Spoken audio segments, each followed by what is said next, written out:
saya Asmalita, prodi Teknik Matematika yang Curu. Baiklah, di sini saya akan menjelaskan tentang filsafat pendidikan menurut Plato.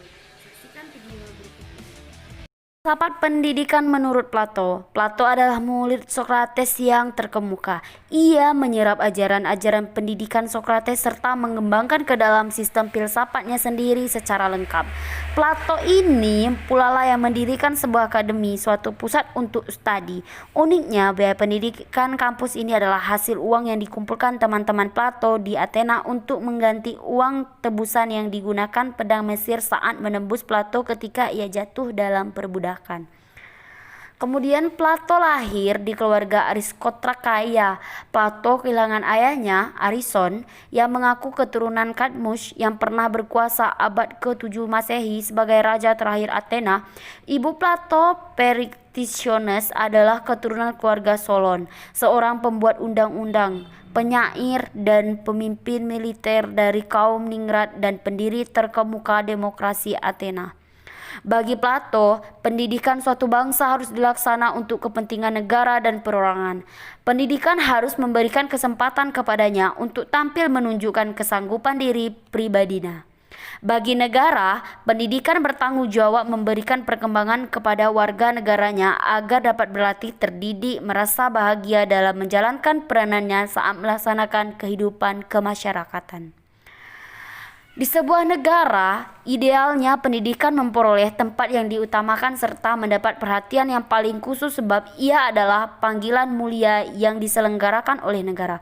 Pendidikan sebenarnya merupakan suatu tindakan pembebasan dari belenggu ketidaktahuan dan ketidakbenaran.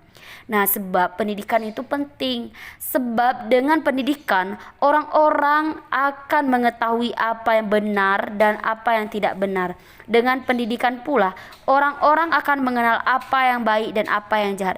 Orang-orang juga akan menyadari mana yang patut dan mana yang tidak patut untuk kita tiru. Dan yang paling dominan dari semua itu adalah bahwa pendidikan akan lahir kembali. They shall be born again.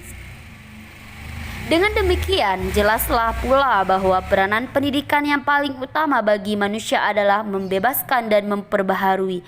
Pembebasan dan pembaharuan itu akan membentuk manusia utuh, yaitu manusia yang berhasil menggapai segala keutamaan dan moralitas jiwa, mengantarkannya ke ide yang lebih tinggi, yaitu kebajikan, kebaikan, dan keadilan.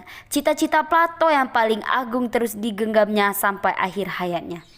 Maksud pendidikan menurut Plato yang lain adalah menemukan kemampuan-kemampuan ilmiah setiap individu dan melatihnya sehingga ia menjadi seorang warga negara yang baik. Di sini, Plato membuat tekanan bahwa pendidikan perlu direncanakan dan diprogramkan sebaik-baiknya agar mampu mencapai sasaran yang diinginkan.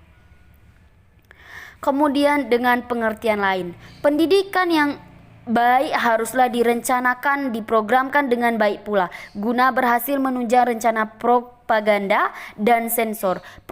Propaganda perlu untuk menanamkan program pendidikan. Pemerintah harus mengadakan motivasi, semangat loyalitas, kebersamaan, dan kesatuan cinta akan kebaikan dan keadilan.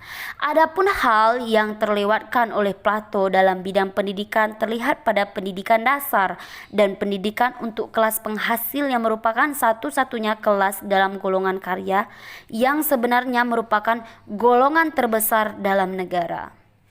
Bagi Plato, pendidikan direncanakan dan diprogramkan menjadi 3 tahap berdasarkan tingkat usia. Tahap pertama adalah pendidikan yang diberikan kepada remaja hingga usia 20 tahun.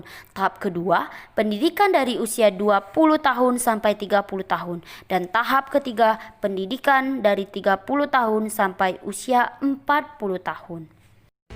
Jadi dapat kita simpulkan bahwa pendidikan itu sangat penting, baik bagi kecil, dewasa maupun yang tua.